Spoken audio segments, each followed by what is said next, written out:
Hello, bachcho. Let's read the question. The question says, read the extracts given below and answer the question that follow each. Let's read the extract now. It pours in through every part of my body. It tinkles in the skin, my cheekbones and even in my hair.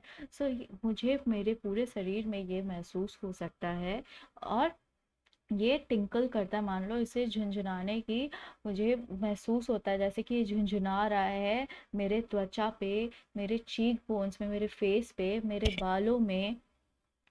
सो इस extract से जुड़े कोई भी question का answer लिखने से पहले हम क्या की पॉइंट्स ध्यान में रखेंगे। सबसे पहला बात, Evelyn trained her body to sense the music and vibration. So Evelyn अपने बॉडी को ये सिखाई थी कि वो महसूस कर सके संगीत को और उसके वाइब्रेशंस को। दूसरा पॉइंट क्या है, she could sense the music in her skin, cheek bones and even in her hair. वो महसूस कर सकती है संगीत को अपने त्वचा से, अपने चीक बोन से और अपने बालों में। आइए इन की पॉइंट्स को ध्यान में रखते हुए इन क्वेश्चंस जो दिए गए क्वेश्चंस है इस एक्सट्रैक्ट से उनका आंसर लिखते हैं। तो सबसे पहला क्वेश्चन क्या है, what does it stand for, why does the speaker have to sense it through different parts of our body. So यहाँ पे इट किस चीज़ के लिए है, किस चीज़ के लिए यूज़ किया गया है, और जो स्पीकर है, जो वक्ता है, वो उन्हें अपने पूरे शरीर से, अपने हर एक different different parts of the body से इस चीज़ को क्यों महसूस करना है या फिर क्यों महसूस करना पड़ रहा है।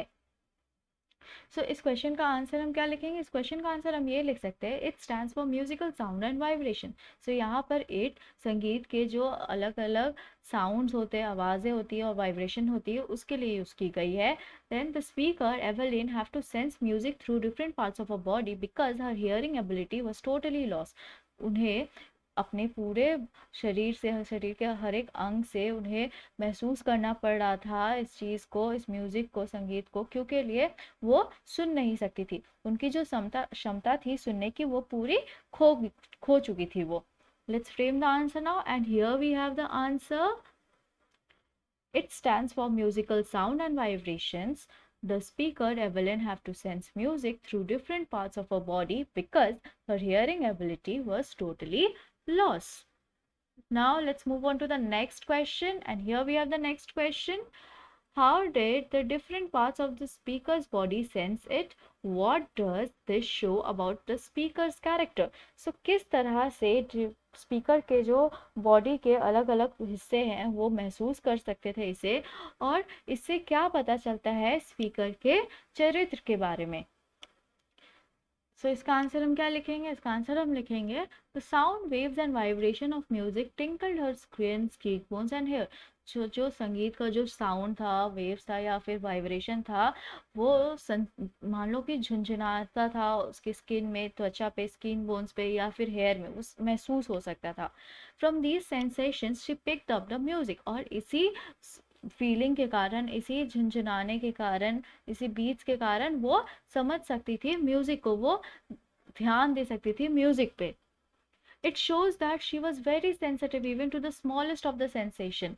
भले वो कितना भी हल्का सा सेंसेशन हो, कितना भी हल्का सा आपका संवेदनशील है, वो इतना ज़्यादा कि थोड़ा सा भी अगर फीलिंग हो तो वो समझ जाती थी। She was determined to attain her goal in spite of her disabilities.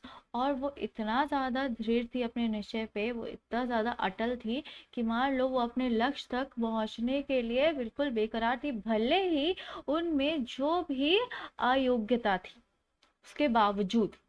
Let's frame the answer now. The sound waves and vibration of music tingled her skin, cheekbones, and hair. From these sensations, she picked up the music. It shows that she was very sensitive, even to the smallest of the sensation.